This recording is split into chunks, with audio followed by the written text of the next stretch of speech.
បន្ទប់ដែលនោះក៏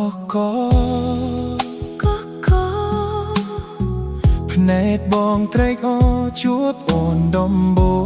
ងបងលួចឆ្ងល់ថាតើអូនជាអ្នកណាចូលបងវិញជាអ្នកណាសំណួរសួរថាខ្សឹបតាមវីយោអូម្ចាស់បេះដូងនិស្ស័យ